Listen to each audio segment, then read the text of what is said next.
हर हर महादेव, देवों के देव महादेव के चरण में प्रणाम करता हूँ। दुर्गा माँ के चरण में प्रणाम करता हूँ। सरस्वती माँ के चरण में प्रणाम करता हूँ। गणेश भगवान के चरण में प्रणाम करता हूँ। गुरु भाई गुरु बहनों के चरणों में प्रणाम करता हूँ। भाई गुरु बहन, आज का कहानी बहुत ही सुंदर और अच्छा है।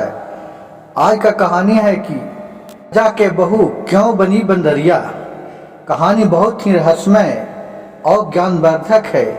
कहानी को कृपया ध्यान पूर्वक कहानी को अंत में तक सुनिए ताकि इस कहानी का रहस्य मालूम हो। एक राजा थे, उसका 3 लड़का था। तीनों बहुत ही पढ़ने लिखने में सुशील था और बहुत ही सुंदर था। जब तीनों सियान हो गए, शादी करने लायक हो गया, तो राजा अपने बहू के लिए सगर भेजाया राजा के यहाँ शादी करने के लिए। सगर या अपने अब लड़के को तीनों के शादी कर देंगे।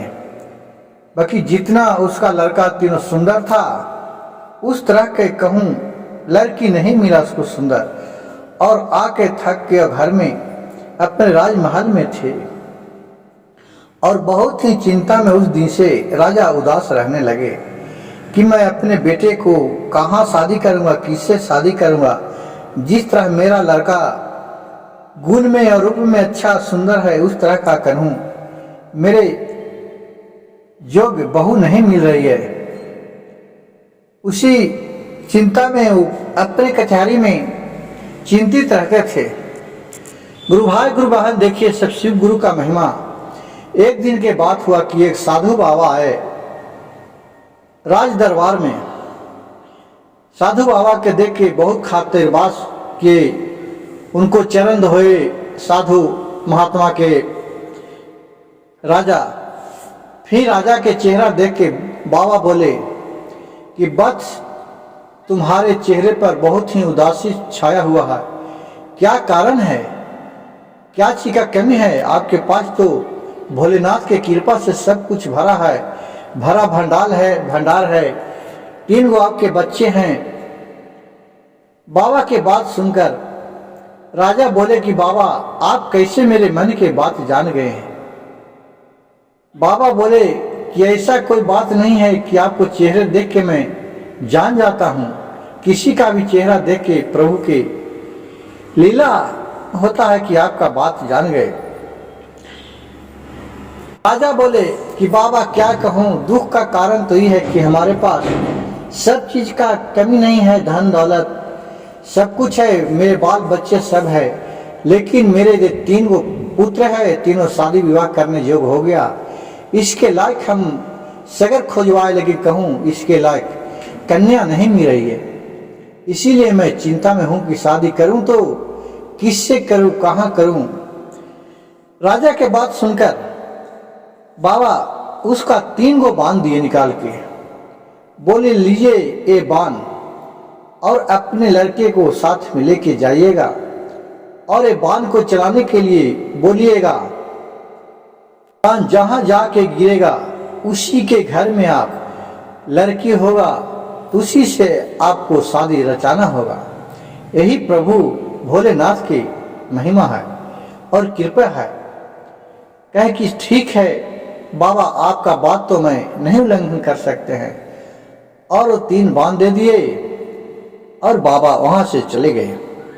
राजा अपने तीनों लड़के को बुलाकर और इस तीनों बांध दिया और बोला कि जब ये बांध चलाना तो चलो चलाते हैं। जिसके घर में जाएगा उसी से तुम लोग को शादी करना पड़ेगा, ये मेरे आदेश है।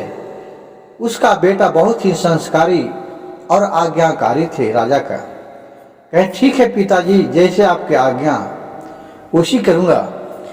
कहे कि ठीक है। और 2 बेटे को बांध धनुष तीर धनुष लेके और गए अपने राज से बाहर बाजार से और वहाँ बांध चलाए। एक बांध बड़का बेटे को चलाए तो फिर बांध को खोजा कि कहाँ गिरा है, मेरे बांध कहाँ गिरा। खोदते खोदते गए तो एक राजा के यहाँ बांध गिरा हुआ था। उस राजा से राजा जाके सारी बात बताए कि ये बांध गिरा है, इसका मकसद है कि अगर आपके पास कोई कन्या है तो मैं अपने बेटे का विवाह करना चाहता हूँ। वो राजा राजी हो गया। उसके घर में कन्या थी उसकी शादी करने जो। कहे कि हाँ हाँ मैं कर दूंगा।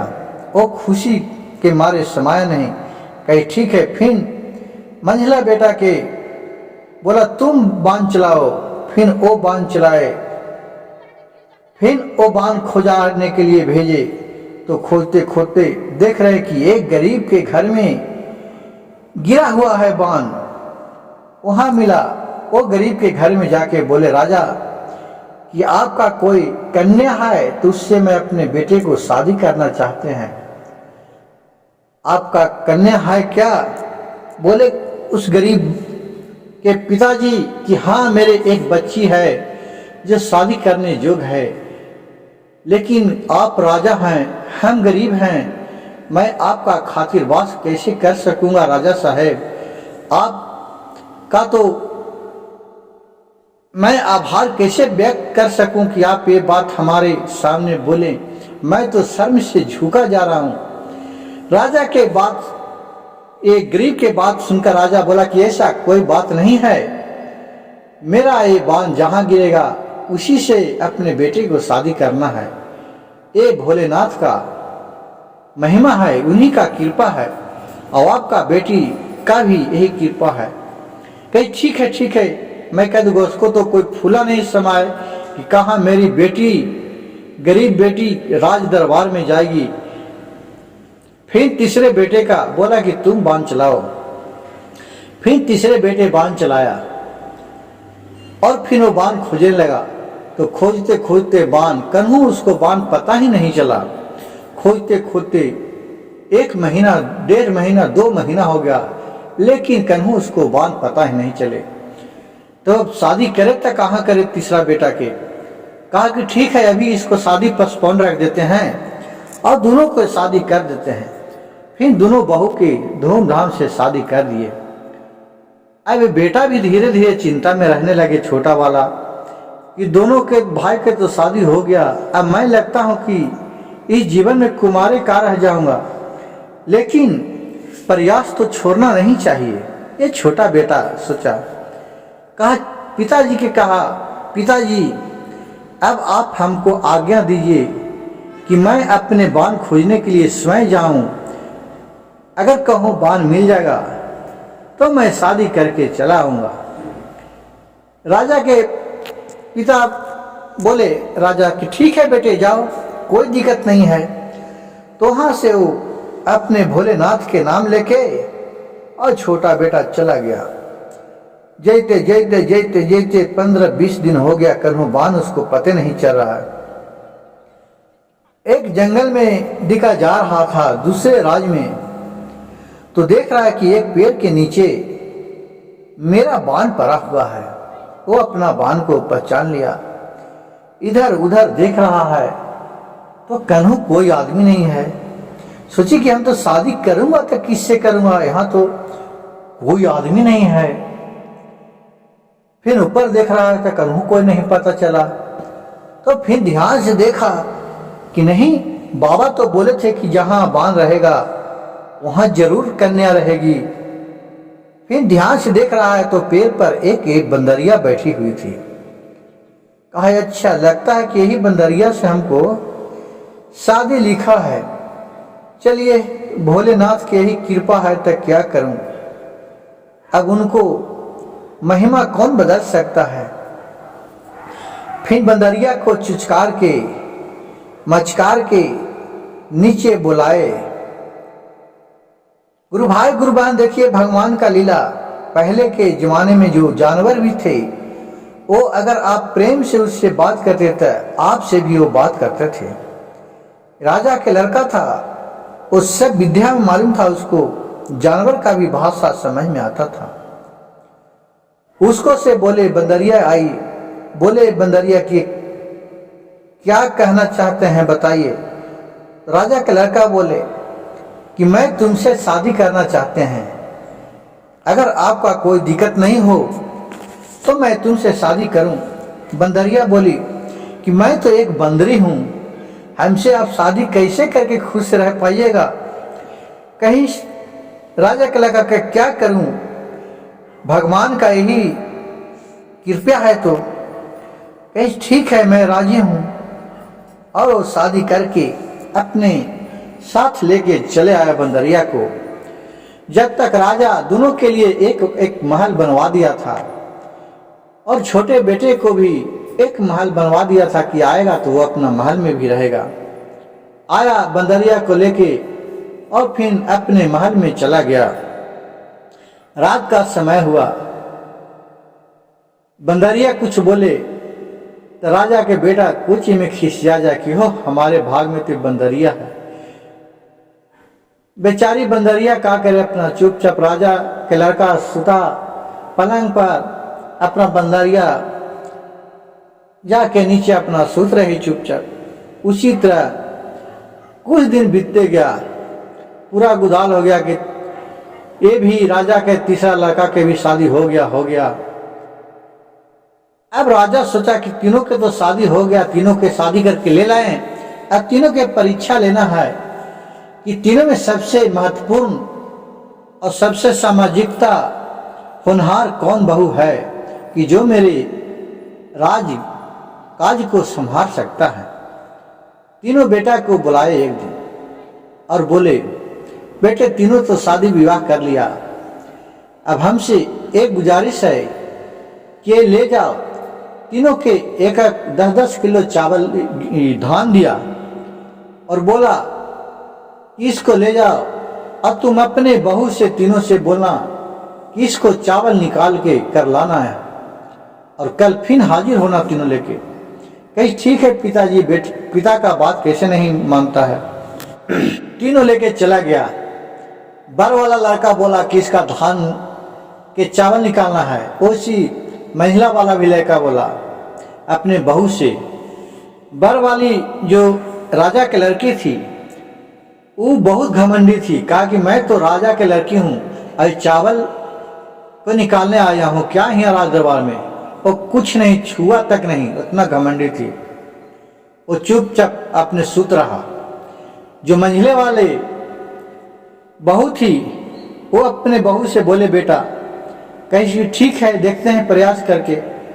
वो भी अपना चावल निकालने लगी, लेकिन पूरा चावल नहीं निकला, लेकिन आधा चावल निकाल लिया रात भर में। फिर छोटे वाले बेटा अपने जाके रख के उसी बोरी और उदास पड़ा हुआ था। बंदरिया बोली, क्यों उदास हैं जी? अरे चुप रहो ना, तुम क्या बोल रहे, मैं हमको टेंशन होल है। तो काहे को टेंशन है, बता तो सकते हैं ना आप। क्या बताओ, तो हमको क्या कर देगी? तुम तो हमको जिंदगी में आ गया है एक बेकार। मैं तो मुंह भी नहीं करूं दिखा सकता हूं कि मैं बंदरिया से शादी कर लिया हूं। अब कहूं तो किसको कहूं? तुम करेगी क्या करेगी? ऐसी बोलिए तो कम से कम बता तो सकते हैं ना। बंदरिया के बहुत रिक्वेस्ट करने पर बोले कि ये पिताजी बोले हैं कि ये धान को चावल निकालना है और कल हमको फिर दरबार में बुलाए हैं चावल लेके। मैं कौन, तू निकालेगी चावल? पूरा खिस्सा के बोली।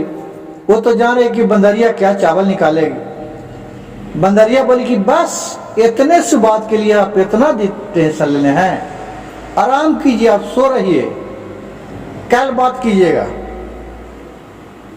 इतना सुन के कहा कि चलो ऐसे भी तो बदलाव है, अब कहूं तो क्या कहूं, क्या करेगी बंदरिया, चलो। सो रहा। फिर जब 12 बजा रात तो राजा के पूरा नींद आ गया। ये अपना औरत के रूप में आ गई, एकदम परी, इंद्र का परी जैसे रहता है उसी तरह का परी थी। ये परी के रूप में आ गई क्योंकि ये एक श्राप दिया हुआ परी थी जो बंदर बन गई थी। इसका रहस्य भी मैं गुरु बहन बताऊंगा कि किस श्राप के कारण ये बंदरिया बनी। इसी कहानी को लास्ट में बताऊंगा, नहीं तो इतनी बताने में थोड़ा इसका कहानी डिस्टर्ब हो जाएगा।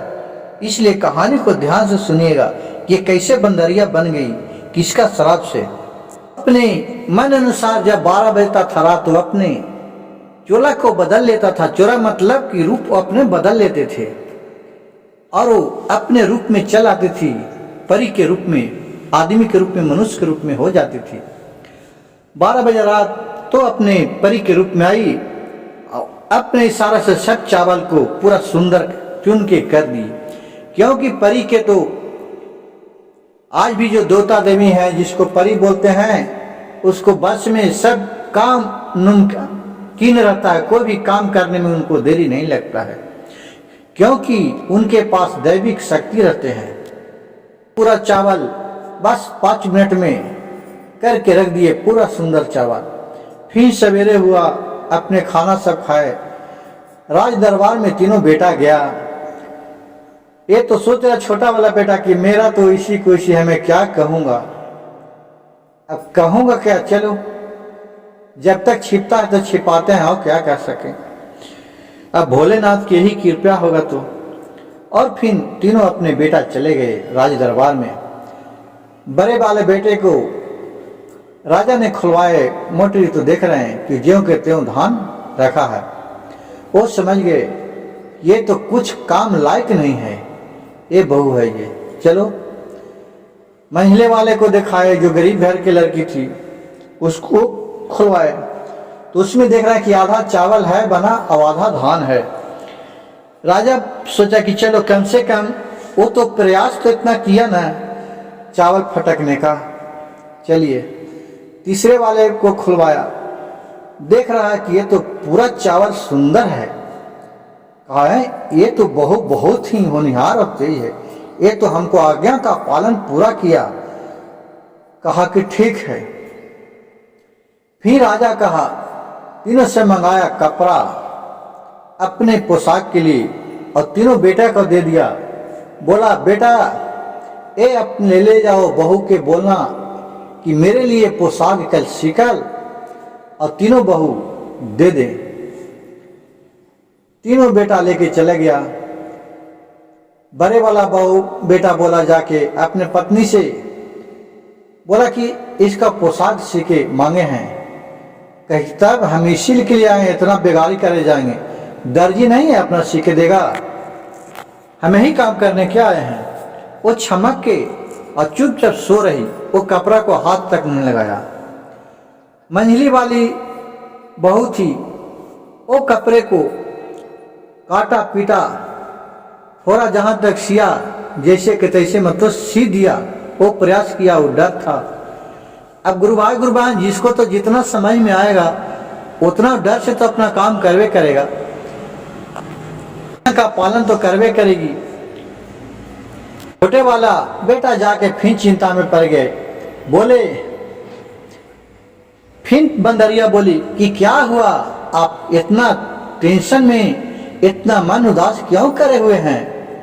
कहा क्या करूं, तू भाग जाओ हमारी नजर से, तुम हमारे पास क्यों खड़ी है, तुम तो एक बंदरिया है, तुम क्या जानेगी हमको क्या दिक्कत हुआ है जी। तो बता तो सकते हैं ना आप क्या हुआ, क्या कहें। पिताजी को पोशाक सी के देना है, कल मांगे हैं। उन लोग को तो 2 औरत है, उन लोग को दोनों सी के दे देगा, और हमको तो तू बंदरिया है, हमको कौन सी के देगा।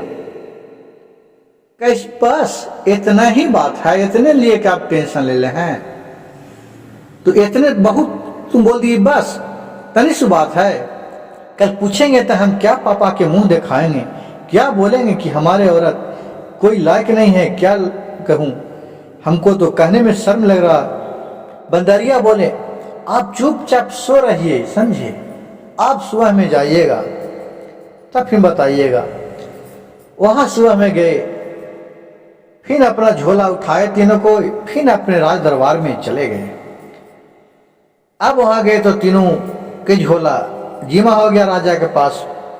राजा पहले वाला बहू के झोला देखा कि देखो इसको कैसन वस्त्र सिया है, तो देख रहा है कि ज्यों के त्यों उसी को उसी कपड़ा पड़ा हुआ है। मंझले वाला के खुलवाया, देख रहा है कि ये तो फटा फूटा है, सिया हुआ है, जैसे आता है वो सिया। राजा कहा चलो कम से कम कुछ तो प्रयास किया, लेकिन बड़े वाला तो एकदम नालायक बहू निकल गई है। यही से कहा जाता है कि शादी करो अपने गरीब से, ताकि वो आपका इज्जत रख सके। ये तो हमका इज्जत ही नहीं रखता है, ऐसा बहू है अच्छा चलो क्या है तो मेरे बहू ही ना, क्या करूं, शिकायत करने पर तो हम ही को शिकायत होगा। राजा ऐसा मन में सोच के चुप हो गया। फिर छोटे वाला को निकाला तो देख रहा है ये तो मेरे फर्स्ट क्लास का कपड़ा सिला हुआ है। एक तो देख कर राजा के खुशी समा नहीं पाया, इतना खुश हो गया देख के, और कहा सबसे अच्छा तो मेरे छोटे वाला बहू है कि मेरा कपड़ा कितना अच्छा सी दिया, कल वो ला के भी हमको कपड़ा दिया। ऐसा करते हैं कि तीनों बहू के को मन तरपने लगा कि कम से कम तीनों बहू के तो मुंह देखें कि कौन कैसा है। दूगो के तो देख लिए हैं, अब एगो के कैसे देखें। वे सोच में राजा पड़ गया। तीनों बेटे अपने अपने महल में चला गया। रात हुआ, रानी अपने राजा महल में गए, अपने रानी से सारी कहानी कह के सुनाए। ये सब देख के बाकी राजा का लड़का बहुत अचंभा हो गया। वो तो देख रहा कि बंदरिया के तो काम हो नहीं सकता है। चावल भी पूरा फटक दिया था, चावल निकाल दिया था, इतना सुंदर पोशाक सी दिया, और हम ज्यों के त्यों देखते तो बंदरिया रहता है। अब करूं तो क्या करूं। वो अपने माता से जाके सारी कहानी राजा के लड़का बताया। माता ने बोली कि रुको, मैं उपाय लगाता हूं, मैं इसका जानता हूं। फिर उसको पति आए। राजा रात में सारी कहानी राजा भी रानी कही, और रानी से भी राजा बताया कि हाँ ये बात तो सही है कि जो दो बहू नहीं किया वो बहू वो किया, लेकिन ये बंदरिया इसके बारे में तो हमें बताया नहीं, लेकिन अब इसके बारे में तो जानना बहुत जरूरी है। अब क्या उपाय करें। रानी बोली कि ऐसा कीजिए कि तीनों बहू के मुंह दिखाई का रस्म शुरू कीजिए। राज दरबार में वहीं सबका खुलासा हो जाएगा, कौन औरत है कि क्या है, सबके सामने पता चल जाएगा। कहा हाँ ये बात तो ठीक कहा। राजा तीनों बेटे को बुलाया बिहाने होला अपने राज दरबार में, और बोले बेटा तीनों अपने अपने बहू के जाके बोल देना कि कल राज दरबार में तीनों का मुंह दिखाई का रस्म किया जाएगा। तीनों बहू अपना सज धज के आएगी। कही ठीक है पिताजी। वो दोनों जाके अपने अपने बहू के बोली ठीक है। ये भी जाके अब तो सोचा कि अब मैं क्या करूं, अब मैं ले जाऊंगा तब बंदरिया के ले जाऊंगा हुआ। ये अपने सोच पार में पड़ गया, बहुत ही मन उदास करके बैठा हुआ था। उधर से उतने बंदरिया आई, कहे क्या हुआ जी, आप क्यों इतना उदास हैं। बोले क्या करूं बंदरिया, मेरे पर तो बहुत ही आन पड़ा है, परीक्षा के घड़ी है, मैं क्या करूं। मेरे तो पिताजी बोले हैं कि तीनों बहू के कल मुंह दिखाई का रस्म किया जाएगा। अब सबको तो जाएगी सज धज के, अब तुम कैसे जाएगी। कैसे कि बस इतना ही बात है, आप चिंता नहीं कीजिए। आप राजा से बोल दीजिए कि वो दोनों बहू का मुंह दिखाई का रस्म वो दिन में कर लें, लेकिन मैं 12 बजे रात के बाद मुंह दिखाई का रस्म करूंगा। कही कि बस इतना, तुम चलेगी 12 बजे रात के। तो हाँ ये ठीक है। 12 बजे रात के बाद राजा के जाके अपने पिता से सारी कहानी कह दिया। उसका छोटा वाला लड़का कहा कि ठीक है। और फिर ये दोनों बहू के रस्म दिन में हो गया, पूरा धूमधाम से मनाया गया, सब रस्म पूरा किए, और इसके इंतजार में सब कोई बैठे रहे। जितना भी वहाँ रस्म करने वाले थे, गांव घर टोला टाटी हित परिवार, सब कोई 12 बजे रात का इंतजार कर रहे थे। जब 12 बजे बीत गया तब ये रानी पूरा सुंदर परी के रूप में अपना आ गई। और फिर राजा को लड़का के भी बोल दिया था, ये बंदरिया थी ये कि तुम जाके कचहरी में ही रहना, मैं वहीं चली आऊंगी। ये देख के जब वो सज धज के आए तो सब कोई देखा उसका चेहरा उभार के, तो सब तो देखे के देखते रह गए कि ये तो लग रहा है कि कोई परी है, ये तो कोई साधारण आदमी है नहीं, ये तो लग रहा है कि देवलोक का परी है। सब बहुत अचंभव करने लगे, राजा भी और रानी भी।